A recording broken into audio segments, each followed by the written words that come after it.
A prophecy written 2,600 years ago is unfolding right in front of you, and you're scrolling past it. Everyone's waiting for trumpets, for the sky to crack open, for chaos to announce itself with sirens.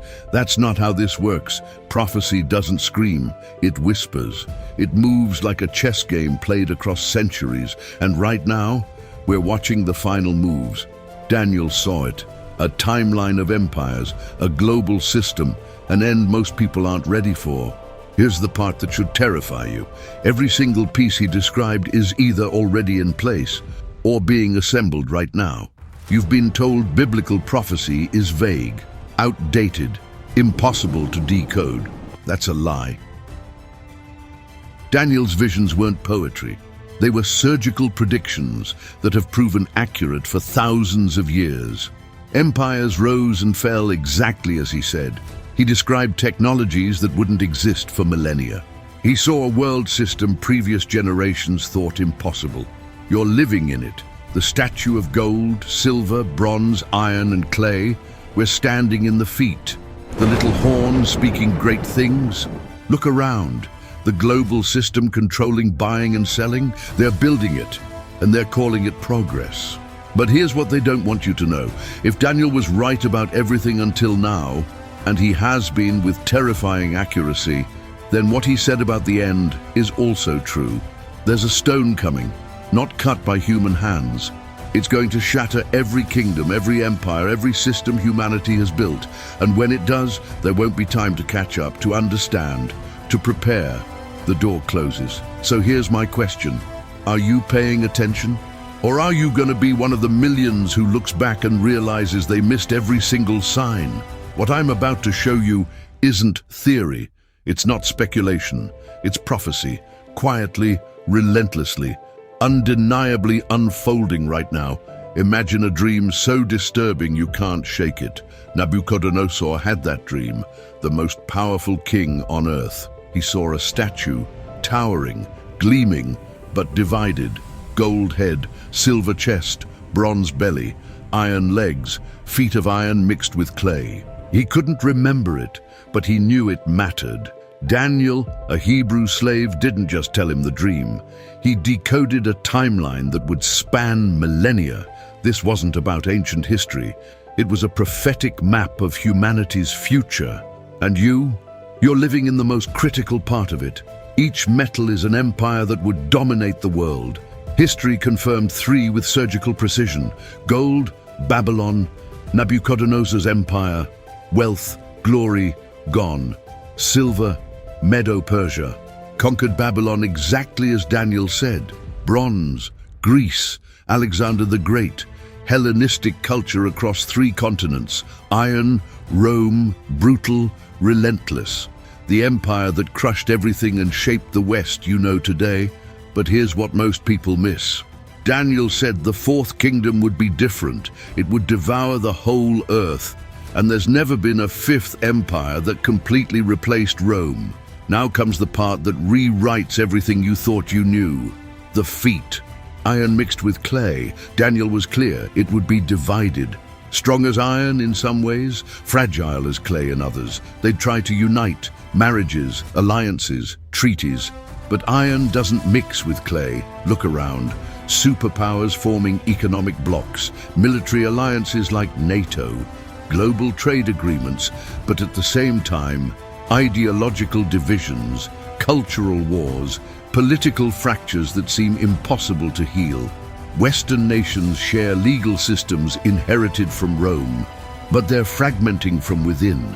Could this be the iron and clay phase manifesting before your eyes? Drop a comment. Do you think we're living in the feet of iron and clay right now? What if the fourth kingdom never fell? What if it just transformed? Years later, Daniel had his own vision, and it was horrifying. 4 beasts rising from a churning sea, a lion with eagle's wings, a bear raised up, devouring ribs, a leopard with 4 heads and 4 wings, and a 4th beast so terrifying Daniel couldn't even describe it. This wasn't a nightmare. It was the same timeline as the statue, but now shown from heaven's perspective. What God sees isn't shiny metals. He sees the brutal, predatory nature of human empires. Same kingdoms: Babylon, Medo-Persia, Greece, Rome. But Daniel obsessed over one detail most readers skip: a little horn, rising among 10 horns on the fourth beast. This isn't just another political leader. Daniel describes it with characteristics that sound disturbingly modern. Eyes like a man, a mouth speaking great things, waging war against the saints. It would attempt to change times and laws. The saints would be given into his hand for a time, times, and half a time. We live in an era where laws that stood for centuries are rewritten overnight, where moral truth upheld for millennia is now called hate speech, where technology surveils every word you speak. The little horn doesn't need a crown. It could be a system, an ideology, a movement embodying these exact characteristics. And here's where it gets spine-chilling. Daniel 7 connects seamlessly with Revelation 13. John sees a beast rising from the sea, 10 horns, 7 heads, same vision, same thread, revealed centuries apart to different prophets. John adds details. This beast receives authority for 42 months, demands worship, controls buying and selling. Daniel gave us the framework. Revelation filled in the blanks. Centralized digital currencies, growing surveillance states, persecution of religious speech, global governance structures. You're watching pieces of a 2,600-year-old puzzle snap into place. But here's the part that should keep you awake. Daniel also saw a courtroom in heaven where the Ancient of Days took his seat, and books were opened. Daniel was praying, fasting, confessing the sins of his people. Then Gabriel showed up. What he delivered might be the most mathematically precise prophecy in the entire Bible. 70 weeks are determined for your people and your holy city. These aren't literal weeks. In Hebrew prophecy, 1 week equals 7 years. 70 weeks, 490 years. Gabriel broke it down: 7 weeks, 62 weeks, then one final week. From the decree to rebuild Jerusalem until Messiah would come, 69 weeks, 483 years. Historians did the math. Depending on which decree you start with, it lands precisely on Jesus' triumphal entry into Jerusalem. That's not coincidence. That's prophetic precision that makes skeptics uncomfortable. But here's where scholars lose sleep. What about the 70th week? Gabriel said Messiah would be cut off. That's the crucifixion. He said the people of the prince who is to come would destroy the city. That happened in 70 AD. Rome obliterated Jerusalem. But then Gabriel mentions this final week. Someone confirms a covenant with many. In the middle of the week, sacrifices cease. Most prophecy teachers believe there's a gap between the 69th and 70th week. We're living in that gap right now. The final week, still future, a 7-year period often called the tribulation. Think about this. What kind of covenant would allow sacrifices to resume in Jerusalem? The only way that happens? A rebuilt temple. And here's what most people don't realize. There are organizations in Israel right now actively preparing for the third temple, the Temple Institute. They've recreated temple vessels, trained Levitical priests. They've got blueprints, materials, everything except political clearance to build on the Temple Mount. Daniel's prophecy about an end times covenant isn't abstract theology anymore. It's a geopolitical powder keg in the Middle East. Comment below.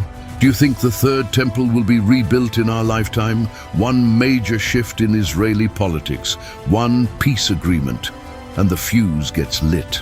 At the end of his visions, Daniel was exhausted, overwhelmed, probably questioning his sanity. The angel told him something chilling. Seal up the book, Daniel. These words are closed until the time of the end. Then came a description that sounds ripped from a 2026 headline. Many shall run to and fro, and knowledge shall increase. For thousands of years, people read that and had no clue what it meant. How could knowledge increase? How could people run to and fro globally? Then something happened in the last 150 years that never happened in all of human history.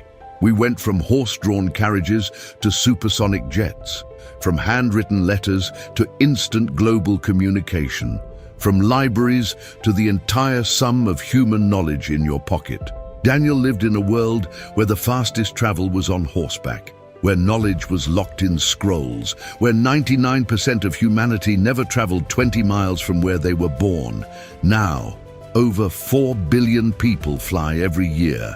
We've got the internet, artificial intelligence, quantum computing. A teenager today has more information access than the greatest scholars of Daniel's time could have dreamed of in 10 lifetimes. The increase of knowledge isn't linear, it's exponential. Scientists estimate human knowledge doubles every 12 hours now, every 12 hours. Daniel was told to seal the book until the time when this would happen, which means we might be the first generation in history actually supposed to understand these prophecies. But here's what keeps me up at night. Daniel mentioned specific time periods, 1,260 days, 1,290 days, 1,335 days. The angel said, "Blessed is he who waits and comes to the 1,335 days." These numbers have puzzled scholars for centuries. I'm not going to pretend I've got it all figured out, but what's undeniable, Daniel was giving us a countdown, a prophetic timeline that would make sense when we reached the time of the end. We're living in the only era of human history where transportation and knowledge match Daniel's description. You're not just reading ancient prophecy anymore. You're watching it unfold in real time. And most people are scrolling past it without even realizing it. Here's where it gets uncomfortable. We're not talking about ancient history. We're talking about the world you woke up in today. For thousands of years, prophecy talked about a final world system, a global government, economic control of nations. People thought, impossible. How could one system control the whole world? Then something shifted. We went from isolated nations to interconnected economies, from regional conflicts to global crises affecting everyone simultaneously. The World Economic Forum talks openly about global governance. The UN pushes Agenda 2030. The European Union merged sovereign nations into a single bloc. This isn't conspiracy theory. This is on their official websites, in their public speeches, in policy documents. Now let's talk about what makes people really uncomfortable. CBDCs. Central bank digital currencies. China already rolled out the digital yuan. And they're not shy about what it does. Every transaction tracked, monitored, controlled by the state. You can't buy or sell without the government knowing exactly what you purchased, where, when, why. The European Central Bank is developing the digital euro, the Federal Reserve exploring a digital dollar. Over 100 countries are researching or piloting CBDCs right now. Once cash is eliminated and everything is digital, governments don't just monitor your money, they control it. They can freeze your account, set expiration dates on your currency, limit what you can buy, block transactions they don't approve of. Sound like science fiction? It's already happening in multiple countries right now. Combine digital currency with AI surveillance, facial recognition in every major city, social credit scores determining who gets loans, who can travel, who accesses services, smartphones tracking every movement, smart devices listening to conversations, AI analyzing behavior patterns. This isn't a future dystopia. This is infrastructure that exists today. And the terrifying part? Most people voluntarily gave up privacy for convenience. Free Wi-Fi, one-click shopping, personalized ads, social media. We're building the control grid ourselves, with a smile. Daniel and John saw a system where no one could buy or sell without a mark. We're not there yet, but we're sprinting toward technology that would make that system not just possible, but inevitable. Here's what most people miss. Revelation isn't meant to be read alone. It's the final chapter of a story that started in Daniel. Jesus himself said in Matthew 24, "When you see the abomination of desolation spoken of by Daniel the prophet, let the reader understand." Jesus was telling us directly, if you want to understand the end times, go back to Daniel. Revelation is packed with images that make zero sense unless you've studied Daniel first. The beasts, the horns, the time periods, the cosmic courtroom, they're all interconnected. Daniel laid the foundation. John built the house on top of it. Look at the beasts. Daniel saw 4 beasts rising from the sea: lion, bear, leopard. Terrifying 4th beast with 10 horns. Jump to Revelation 13. John sees a single beast with characteristics of all 4: body of a leopard, feet of a bear, mouth of a lion, 10 horns. John's beast is a composite, a final synthesis of all the empires Daniel saw. History coming full circle, all kingdoms merging into one ultimate world system.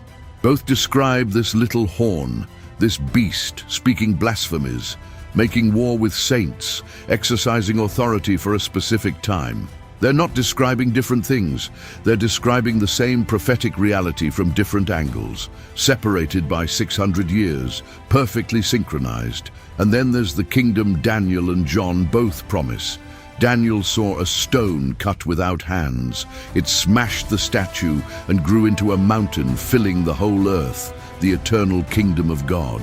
John saw the New Jerusalem descending from heaven, a city where God dwells with his people forever.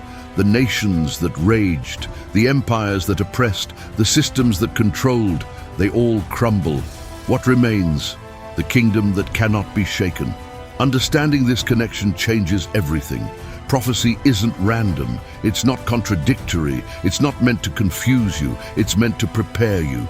Daniel gave you the blueprint. Revelation filled in the details. And now you're watching the construction happen in real time. The most dangerous prophecies aren't loud, they're the quiet ones, happening under your nose while you're distracted by the latest trending topic. Geopolitical shifts that would have been unthinkable a decade ago, now treated as normal. Russia and China, former rivals, forming strategic partnerships. Middle Eastern nations that were sworn enemies signing normalization agreements. The Abraham Accords brought Israel into diplomatic relations with UAE, Bahrain, Morocco, Sudan. Experts said it would never happen. It happened. And quietly, behind closed doors, there are discussions about even bigger deals involving Saudi Arabia.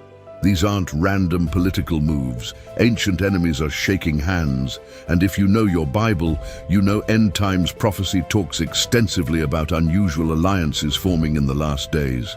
Let me give you an example that should drop your jaw. 2020. Something happened that barely made headlines, but should have shocked the world. The Vatican and China signed a secret agreement, giving Beijing a say in appointing Catholic bishops. Think about that. The Catholic Church, which resisted communist regimes for a century, just made a deal with the Chinese Communist Party. Or look at the World Economic Forum's growing influence. They're not a government, not elected. Yet they advise nations on everything from economic policy to social engineering. Klaus Schwab openly talks about the Fourth Industrial Revolution, the Great Reset. Whether you agree with their vision or not, the fact remains, unelected global organizations are shaping national policies in ways impossible 50 years ago. Power is consolidating, not into one visible empire, into a web of interconnected systems. And let's talk about where biblical prophecy always centers, the Middle East. Iran closer than ever to nuclear capability. Turkey reasserting itself as regional power, playing both NATO and Russia. The Golan Heights, captured by Israel in 1967, officially recognized by the US as Israeli territory, a massive shift in international law. Natural gas discoveries in the Eastern Mediterranean creating new conflicts. Israel, Lebanon, Turkey, Greece. Every single week, there's a new development rearranging the board. But here's what makes these signs silent. They're not apocalyptic explosions, they're incremental changes. Treaties signed, alliances shifted, laws rewritten. Prophecy isn't unfolding like a Michael Bay movie, it's unfolding like a chess game. And if you're not watching the board carefully, you'll miss the checkmate until it's too late. What current event do you think is the biggest prophetic sign? Drop it in the comments. Here's a question that'll mess with your head. When exactly did the Roman Empire fall? History teachers say 476 AD, last Western Roman emperor deposed, but the Eastern Roman Empire, Byzantine, kept going another 1,000 years, until 1453. Even after that, the Holy Roman Empire claimed to be Rome's continuation, all the way until 1806. But let me take you deeper. What if Rome never actually fell? What if it just transformed, evolved, spread its DNA into the foundations of Western civilization? Look around. Our legal systems, based on Roman law, our architecture mimics Roman designs, our political structures, senates, republics, Caesars, turned into Kaisers and Tsars, all echo Rome. The very languages of half the world are rooted in Latin. Let me blow your mind with something concrete. The European Union Parliament building in Strasbourg, France. Their official promotional posters literally depict the Tower of Babel. The slogan, "Many tongues, one voice." They're not even hiding it. They're openly celebrating rebuilding what God separated. And here's the kicker. The EU rose from the ashes of the old Roman Empire's territory. Look at a map. Same geographical footprint. Daniel said the fourth kingdom would be different. It would devour the whole earth. Rome did that militarily first. But what if the prophecy is about cultural and systemic dominance? The West, the inheritor of Roman civilization, has exported its government systems, economic models, values to every corner of the globe. Tokyo, São Paulo, Nairobi, the fingerprints of Rome. But remember what Daniel said about the feet? Iron mixed with clay, divided, partly strong, partly fragile. Think about the modern West. Militarily, strong as iron. NATO is the most powerful alliance in history. Economically, the dollar, the euro, global banking, iron. But culturally, ideologically, politically, fracturing. The United States more divided than since the Civil War. Europe struggling with nationalism versus globalism. Immigration crises, economic inequality, progressive and conservative ideologies that absolutely cannot coexist. Iron and clay, trying to hold together, fundamentally incompatible. They form alliances, try to unite through treaties and marriages, just like Daniel said, but they don't truly bond. What if we're not waiting for the Fourth Empire to rise? What if it never left? What if we're living in the feet right now, watching iron and clay struggle to hold together, knowing that eventually a stone not cut by human hands is going to strike and shatter the whole thing? Let's get specific about this little horn. Daniel gave us a detailed profile, too precise to ignore. This isn't vague symbolism. Daniel lists concrete characteristics. It would rise among 10 horns. Uproot 3. Have eyes like a man, a mouth speaking pompous words. It would persecute the saints, intend to change times and law, be given power for a time, times, and half a time. I'm not going to tell you I know exactly who or what this is, but I am going to tell you this. We're living in an era where every single one of those characteristics is manifesting in ways previous generations couldn't have imagined. The persecution isn't always physical anymore. It's ideological, economic, social ostracism for holding biblical values. Think about change, times, and law. For thousands of years, people had no idea what that meant.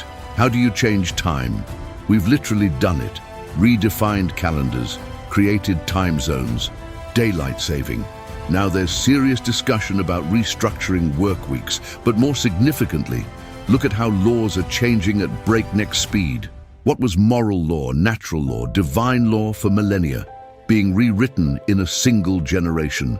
Marriage redefined, gender redefined, the definition of what it means to be human challenged with transhumanism and AI. Laws on the books for centuries overturned overnight.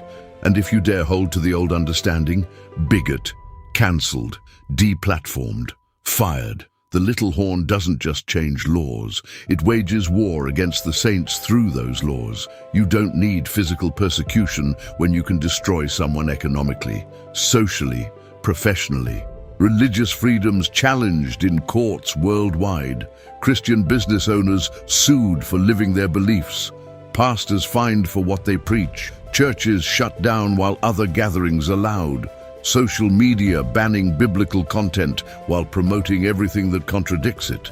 This isn't some distant dystopian future. This is happening now, in Western democracies. The little horn doesn't need to be one specific person yet. It could be a spirit, a movement, a system preparing the ground. Look at how centralized control is growing, how dissenting voices are silenced, how conformity is enforced, not by soldiers, but by public shaming and economic pressure. The machinery is being assembled, the mouth speaking great things. We've got that everywhere. Leaders, influencers, tech CEOs speaking with absolute certainty about reshaping humanity, creating a new world order, leaving behind outdated moral frameworks, and millions follow. Without question, here's the biggest misconception about biblical prophecy. Everyone's waiting for a dramatic Hollywood-style event. Sky splits open, trumpets blast, chaos erupts overnight. That's not how Daniel's prophecies work. When you study Daniel carefully, you realize he's describing a process, not a single event. The statue doesn't get built in a day. Empires rise and fall over centuries. The little horn doesn't suddenly appear fully formed. It grows gradually. Among the other horns, prophecy unfolds slowly, incrementally, generation by generation, until suddenly you look up and realize you're standing in the middle of what the prophet saw thousands of years ago. The frog doesn't jump out of the pot because the water heats up 1 degree at a time. Let me give you a perfect example. 50 years ago, if you told someone governments would track every purchase, monitor every website, scan faces in public, implement a cashless society where they could freeze assets with a keystroke, they'd call you paranoid. But we didn't get here overnight. Credit cards, 1950s, ATMs, 1960s, digital banking, 1980s, online shopping, 1990s, smartphones, contactless payments, 2000s. Now, CBDCs, biometric authentication, AI surveillance. Each step seemed innocent, convenient, helpful. But zoom out. Look at the entire progression. We've been steadily building the infrastructure for the exact kind of economic control system Revelation describes. We built it ourselves, one innovation at a time. And most people never questioned where it was leading. This is what most people are missing. We're not waiting for the end times to start. We might already be in the transition. Daniel didn't describe an explosion. He described a transformation. The Iron Kingdom doesn't vanish. It mixes with clay. The little horn doesn't conquer overnight. It rises gradually, speaks great things. The stone that destroys the statue hasn't struck yet, which means the statue is still standing, which means we're still somewhere on that timeline. And here's the uncomfortable truth. If we're in the feet of iron and clay, if the fourth kingdom is operating in its final form, if the little horn system is quietly assembling through laws, technology, global governance, then the next major event on Daniel's prophetic calendar is the stone, the return of the true king who establishes an eternal kingdom. The question isn't, when will prophecy start happening? The question is, how much longer until it's complete? And the terrifying part, we might be closer than anyone's willing to admit. So here we are. You've just walked through 2,600 years of prophetic history, and now you're standing at a crossroads. Everything Daniel saw, the empires, the statue, the beasts, the little horn, the global system, it's not distant future. It's here, it's happening, the infrastructure is built, the pieces are moving into place, iron and clay struggling to hold together, and the stone, it's coming, whether you're ready or not. So let me ask you something that should shake you to your core. What are you going to do with this knowledge? Are you going to scroll past this video? Go back to your comfortable life, pretend everything's fine, or are you going to wake up, pay attention, actually prepare yourself spiritually for what's ahead? Because here's the brutal truth. Knowledge without action is worthless. You can know every detail of Daniel's prophecy, memorize every verse, understand every symbol, but if you don't apply it, if you don't align your life with the reality of what's coming, you're just a well-informed fool heading toward the same destruction as everyone else. Daniel didn't receive these visions so you could be entertained. He received them so you'd be warned, prepared, so you'd choose the right side before the final kingdom arrives. And here's something most people don't realize. What we see in the physical world is just the surface. There's an entire spiritual dimension operating behind the scenes. Invisible forces at war that most Christians are completely blind to. Understanding the spiritual realm isn't optional anymore. It's essential if you want to discern what's really happening in these last days. So I'm asking you directly, where do you stand? Are you building your life on the kingdoms of this world? The iron, the clay, the systems that are crumbling? Or are you investing in the eternal kingdom? The one that's going to outlast every empire, every government, every power structure humanity has ever built? Look, I put together something in the pinned comment below that goes even deeper into the unseen spiritual realities shaping our world right now. If this video opened your eyes to Daniel's prophecy, you're going to want to check that out, because it connects dots most people never even knew existed. Drop a comment. Tell me, what part of Daniel's prophecy hits different now that you see it happening? What are you going to change in your life based on what you just learned?